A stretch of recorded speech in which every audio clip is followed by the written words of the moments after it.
You should get ready to say a temporary goodbye to Eevee training because there's a new way to Eevee train in Pokemon Let's Go Pikachu and Let's Go Eevee, and it involves a new mechanic called candy. Hi, I'm Mike from PokeTipsOfficial, your #1 source for Pokemon Let's Go Pikachu, Let's Go Eevee, and Switch news, and today we're going to be talking about the new way to Eevee train in Pokemon Let's Go Pikachu and Let's Go Eevee. Before we start, make sure you give this video a big thumbs up to help support the channel, and now let's talk about this new candy.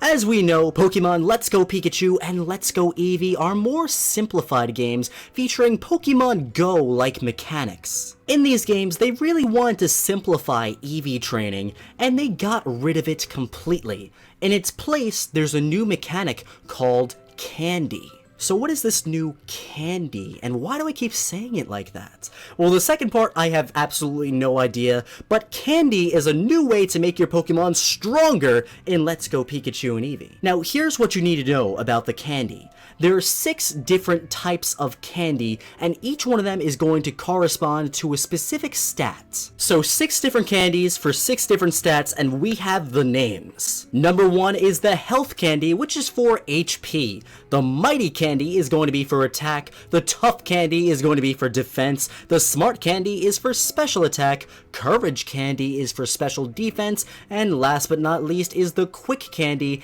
and that is going to be to make your Pokemon's speed faster. And a quick side note, it's weird how there's a candy called the health candy when candy is generally considered pretty unhealthy. But anyway, similar to the transfer feature in Pokemon Go, which rewards you with EXP and Pokemon-specific candy, in Let's Go Pikachu and Let's Go Eevee, there's going to be a new option on your Pokemon called Send to Professor. So when you choose this option, a few things happen. First off, you send the Pokemon off to the Professor, and it's believed that when you do this, it's going to be releasing the Pokemon, and you'll basically never have access to it again.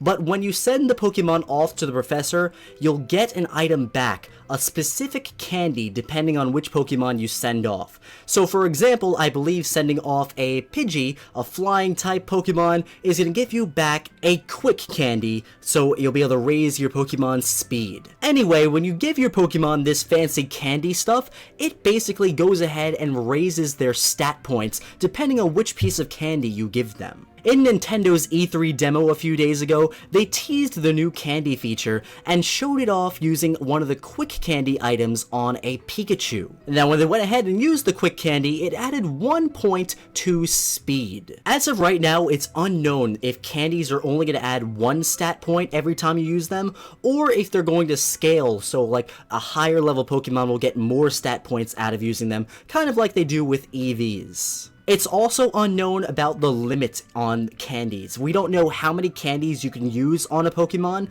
but I'm sure there has to be some sort of limit, just like there is with the EV system, and you can only get a maximum of 510 EVs on a Pokemon. So the main big difference so far between EVs and candy is with EVs, you're focusing on knocking out the Pokemon to maximize the stat points that your Pokemon gets. With candy, instead you're going to capture the Pokemon and then send them off to Professor Oak, and in return you'll get these candy items that you can use on your Pokemon and raise their stats. The main reason for doing this is to simplify the whole method, because with candies you can actually see the stats that you're going ahead and increasing, and I'm sure it'll be explained in game. With just regular EVs, it was kind of like a hidden feature inside of the Pokemon games, never really talked about much, and it was more something that you would go online, start reading some Pokemon forums or watch Pokemon YouTube videos, and you'll see some person talking about, oh, my Pokemon is EV trained in attack and speed, and now it's really powerful and everything. And then you go, huh, what is that EV stuff? I'll look up a video by PokeTipsOfficial and learn how to do it. It's been stated that in Let's Go Pikachu and Let's Go Eevee, one of the big focuses of the game is to try to get you to capture as many Pokemon as possible, and this candy system is really going to go ahead and help give you more of an incentive to do that. So yeah, and as you can see, I mean, I've been showing that all these different ways we want to make players just catch more and more Pokemon, and this is just another incentive to do that in Let's Go Pikachu and Let's Go Eevee. So like you said, with Let's Go Pikachu and Eevee, there are going to be lots of incentives in-game to just try and capture as many Pokemon as possible, even if you already have them. I watched through the whole Eevee 3 and took some notes, and basically one thing that I noticed was there were two different types of auras around Pokemon that you'd find in the wild every now and then, and basically one of them was a red aura circling around the Pokemon, and the other was a blue aura. Now the red aura signified that the Pokemon would be bigger than normal, and the blue aura meant that it would be smaller than normal, so maybe there will also be some sort of special, unrelated to this whole candy system, but special reward for catching Pokemon of different sizes and shapes and all sorts of cool things like that. But one of the main big things to take away from all of this is that the candy system is going to be very similar but slightly different than EV training. Instead of knocking out lots of Pokemon over and over and over again, instead they want you to catch lots of Pokemon over and over and over again. But at least it's a good way to go ahead and get EXP, because as of right now, all we know about Let's Go Pikachu and Let's Go Eevee in regards to earning EXP is that you only get EXP from capturing Pokemon and from trainer battles. We don't know if you could rebattle trainers, and we know for a fact that just knocking out a wild Pokemon is not going to give you any EXP at all. So this is just another reason to go ahead and capture basically everything you see in Let's Go Pikachu and Eevee. Having those wild Pokemon encounters and you're able to capture lots of wild Pokemon, there's actually a way that builds back into the gameplay. And build back into the gameplay it will, because unless we get something like Pokerus, which is going to go ahead and help double the amount of points that we get from using these candies, we're going to need probably a lot of candies to fully train our Pokemon in all the stats that we want to go ahead and train them in. One of the things that I'm really going to miss about Eevee training in Let's Go Pikachu and Let's Go Eevee is how fast that it's gotten.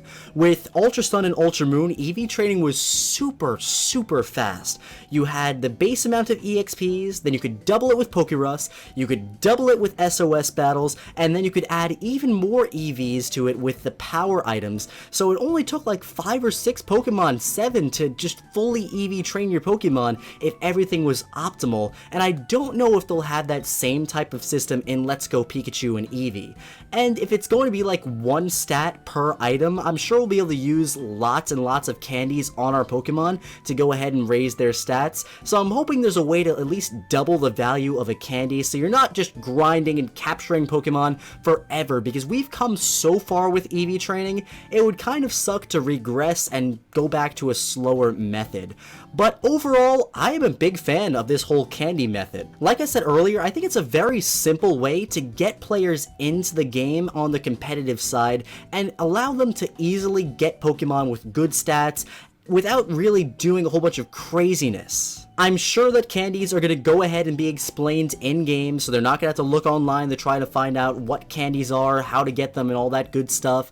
And I think it'll be very easy for somebody to just visually see that, oh, I can use this many candies and it's going to raise my Pokemon stats by this much. With EVs, it was all kind of like hidden, and you couldn't really see the EV values of how much one Pokemon would give in-game without really going online and figuring it out. And it does make a lot of sense that Nintendo and Game Freak are doing this, simplifying the Eevee training of this game, because we know Let's Go Pikachu and Let's Go Eevee are targeted at more of a casual audience, the Pokemon Go audience that picked up Pokemon for the first time and is now making the switch over to the Nintendo Switch. For the hardcore Pokemon players, we aren't really going to have to worry, because in the 2019 Pokemon Switch game, it's been confirmed that a lot of these mechanics that they're introducing with Let's Go Pikachu and Let's Go Eevee are just not going to be around at all, and we're going to return back to the more traditional stuff that we know and love. So my friends, that is the candy mechanic in Pokemon Let's Go Pikachu and Let's Go Eevee, and I would love to know what you guys think about the candy mechanic. I think it's a great idea, but let me know what you guys think about it down in the comment section below. Let me know if you like it or if you don't, and why.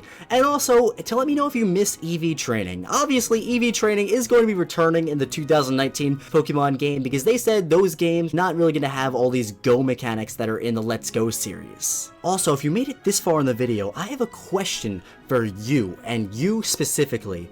do you think that I should make an Instagram for this YouTube channel? I think it would be a fun way to connect with you guys a little bit more and just share a little bit about my life and behind the scenes of making Pokemon videos and all that good stuff. I think it would be pretty fun, but let me know what you think about it. If you think it would be a good idea, or do you think it would be dumb and you wouldn't want to follow it? As always, my friends, I hope you enjoyed the video, and if you did, give it a big thumbs up, subscribe to the channel if you're new, and don't forget to ring that notification bell, because if you ring that bell, you'll get notified whenever I upload a new video, and if you don't ring that bell, you won't, and maybe you'll miss a video, and you don't want to do that. So guys, make sure you have that bell rung. Thanks again for watching, and I'll be seeing you guys in the next one.